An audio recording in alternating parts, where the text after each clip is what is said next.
साल 1943। भारत अंग्रेजों के अधीन था और बंगाल की जमीन सूख चुकी थी। लेकिन सूखा सिर्फ धरती का नहीं था, खाने का, इंसानियत का और हुकूमत की ज़मीर का भी था। 3 मिलियन लोग यानी 30 लाख लोग इस अकाल में मारे गए। पर क्या ये सिर्फ एक प्राकृतिक आपदा थी या इसके पीछे थी ब्रिटिश सरकार की एक साजिश? आज हम बात करेंगे 1943 के बंगाल अकाल की, एक ऐसी कहानी जिसे इतिहास की किताबों में ठीक से नहीं बताया गया। क्या ये हादसा था या ब्रिटिश की सोची समझी चाल? विश्व युद्ध अपने चलिए चरम जानते पर हैं। था। जर्मनी का तानाशाह हिटलर यूरोप में तबाही मचा रहा था। जापान पूर्वी एशिया में विस्तार कर रहा था और ब्रिटिश साम्राज्य पूरी दुनिया में अपनी पकड़ बनाए रखने के लिए संघर्ष कर रहा था। भारत, जो उस समय अंग्रेजों का उपनिवेश था, को ब्रिटिश सरकार ने युद्ध में शामिल कर लिया। बिना भारतीय नेताओं से सलाह लिए, बिना जनता की मर्जी के। ब्रिटिश साम्राज्य के लिए भारत केवल एक सप्लाई बेस बन चुका था। लाखों भारतीय सैनिकों को जबरन युद्ध के मोर्चे पर भेजा गया और देश के भीतर अनाज, कपड़ा, कोयला, तेल सब कुछ ब्रिटिश युद्ध मशीन को चलाने में झोंक दिया गया।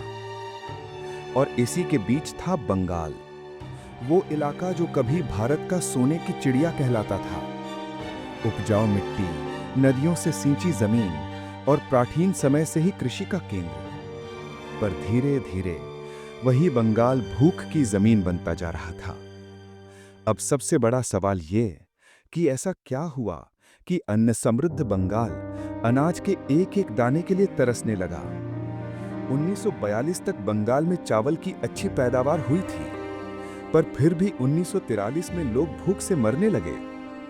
इसका कारण ना तो सूखा था ना बाढ़।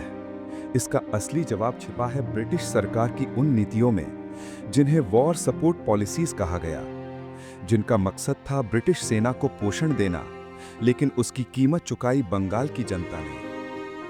और यही वो शुरुआती बिंदु था जहां से 1943 के सबसे भयानक मानवीय संकट 1942 में जापान के संभावित आक्रमण को रोकने के लिए एक बेहद कठोर रणनीति अपनाई, जिसे कहा गया डिनायल पॉलिसी। जापानी सेनाएं बर्मा यानी म्यांमार पर कब्जा कर चुकी थीं और भारत की सीमाओं तक पहुंच चुकी थी। ब्रिटिशों को डर था कि जापान बंगाल के रास्ते भारत पर आक्रमण कर सकता है।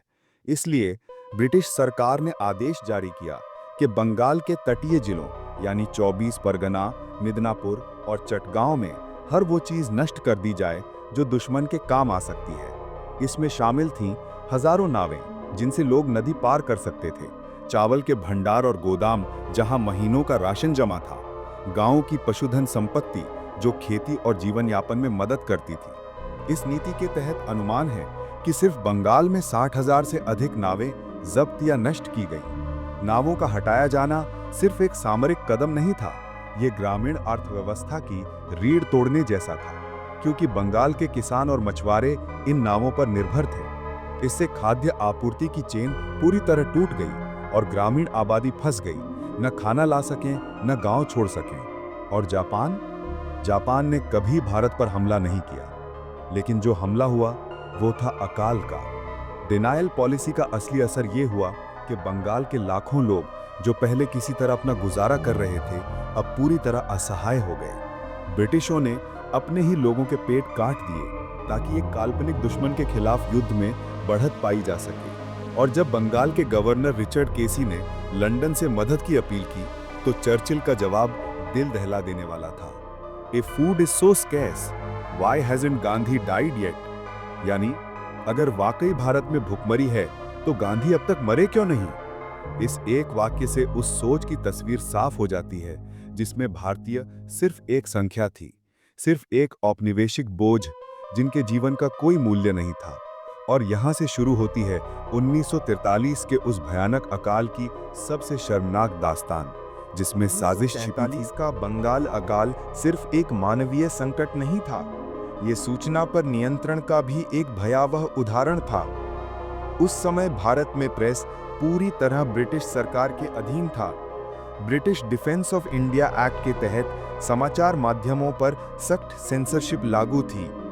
सरकार ने स्पष्ट निर्देश दे रखे थे कि कोई भी अखबार, पत्रिका या प्रकाशन अकाल की तस्वीरें, मौतों की संख्या या भुखमरी के रिपोर्ट्स छाप नहीं सकता।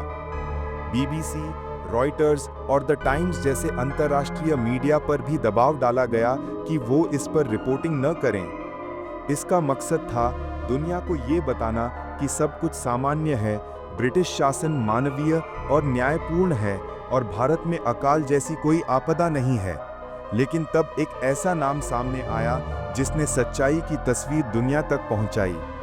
जॉर्ज ऑरवेल नहीं, बल्कि भारत के एक क्रांतिकारी फोटोग्राफर सुनील जन पीपल्स वॉर नामक कम्युनिस्ट समर्थित पत्रिका के लिए काम करते थे।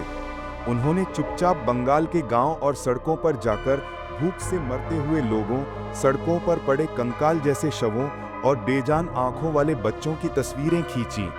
ये तस्वीरें जब दुनिया के सामने आईं, खासकर इंग्लैंड और अमेरिका में, तो वहां के लोग स्तब्ध रह गए। पहली बार पश्चिम को पता चला कि उनका सभ्य साम्राज्य भारत में कैसा नरसंहार छुपा रहा था।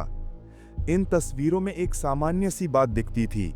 लाशें सड़कों पर पड़ी थीं, जिन पर से लोग रोज गुजर जाते थे, जैसे कि वो इंसान नहीं कोई पत्थर हों।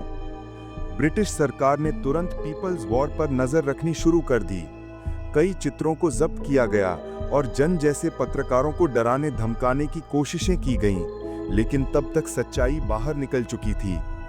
इतिहास में ये एक दुर्लभ उदाहरण है जहां एक सरकार ने न सिर्फ लोगों से खाना छीना, बल्कि उनकी आवाज और उनकी तस्वीरें भी छीन लीं। सवाल ये नहीं कि भूख से लोग मरे, सवाल ये है कि जानबूझकर उन्हें मरने दिया गया और उनकी मौतों को दुनिया से छुपाया गया। क्या ऐसी सरकार को सभ्य कहा जा सकता है? सच्चाई ये है कि 1943 में बंगाल में अनाज की कमी नहीं थी। जी हाँ, सरकारी आंकड़ों के अनुसार उस वर्ष चावल और अन्य अनाज की उत्पादन दर औसत से ज्यादा थी और भंडारण केंद्रों में लाखों टन अनाज मौजूद था। तो फिर लोग क्यों मरे? वजह थी अत्यधिक जमाखोरी, मुनाफाखोरी और सरकार की खुली बेरुखी। जब युद्ध के कारण अफवाहें फैली कि देश में भोजन की भारी कमी होने वाली है, तो कई अमीर व्यापारी, जमींदार और गोदाम मालिक ने जानबूझकर चावल और अनाज का स्टॉक छुपाना शुरू कर दिया। इस समय चावल की कीमतें अचानक 3 से 5 गुना तक बढ़ गई। जो चावल पहले 5 रुपए प्रति मन बिकता था, वो अब 20 से 25 रुपए तक पहुंच गया। गरीब, मजदूर, किसान और दिहाड़ी कमाने वाले लोग इस महंगाई में पूरी तरह पिस गए। एक रिपोर्ट के अनुसार 1 लाख से ज्यादा मुनाफाखोर व्यापारी बंगाल में सक्रिय थे, जिनमें से कई ब्रिटिश समर्थित कंपनियों से जुड़े थे। इनमें से कुछ कंपनियों को ब्रिटिश सेना के लिए खाद्य आपूर्ति के ठेके दिए गए थे और उन्होंने खुलेआम अनाज गोदामों में भर लिया, लेकिन स्थानीय लोगों को बेचना बंद कर दिया। ब्रिटिश सरकार ने फ्री मार्केट की नीति अपनाई, यानी व्यापारियों पर कोई नियंत्रण नहीं लगाया गया। ना तो कीमतें तय की गई, ना ही राशन वितरण की कोई व्यवस्था की गई। जब फैमिन इंक्वायरी कमीशन ने 1945 में इस अकाल की जांच की, तो उन्होंने स्वीकार किया कि अनाज की कमी नहीं थी, यह संकट वितरण और लालच का था। जरा सोचिए, जब सड़क पर लोग भूख से दम तोड़ रहे थे, तब उन्हीं शहरों में बाजारों में भोज और उत्सव चल रहे थे। धनी वर्ग महंगे पकवान खा रहा था और व्यापारी अपनी तिजोरियां भर रहे थे। गरीब मरते गए, अमीर अमीर होते गए, और ब्रिटिश सरकार, जिसने सब कुछ होते हुए भी कुछ नहीं किया, क्या उसे निर्दोष कहा जा सकता है?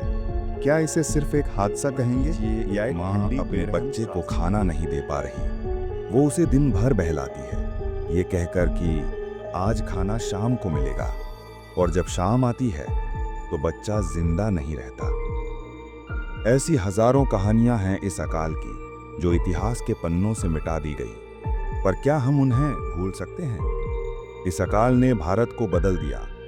बंगाल में गुस्से की लहर दौड़ गई। सुभाष चंद्र बोस पहले ही ब्रिटिश हटाओ का नारा दे चुके थे, अब जनता भी जाग गई। लोग समझ गए कि अंग्रेजों से इंसाफ की उम्मीद करना बेकार है, और यहीं से शुरू हुआ वो आंदोलन जो 1947 की आज़ादी में तब्दील हुआ। तो अब फैसला आपको करना है। 1943 का बंगाल अकाल, क्या ये एक हादसा था या ब्रिटिश की सोची समझी साजिश? कमेंट में बताइए कि आप क्या मानते हैं। और अगर आपको लगता है कि ऐसी कहानियां हर भारतीय तक पहुंचना जरूरी है, तो इस वीडियो को लाइक करें, शेयर करें और चैनल को सब्सक्राइब करना ना भूलें। क्योंकि इतिहास सिर्फ किताबों का हिस्सा नहीं, हमारी चेतना का आईना भी है। आप देख रहे थे हिस्ट्री नोशन, जहां इतिहास को जीवित किया जाता है। अगली बार फिर मिलेंगे एक और सच्ची और छुपी हुई कहानी के साथ। तब तक याद रखिए, जो इतिहास को नहीं समझते वो उसे दोहराने के लिए मजबूर होते हैं।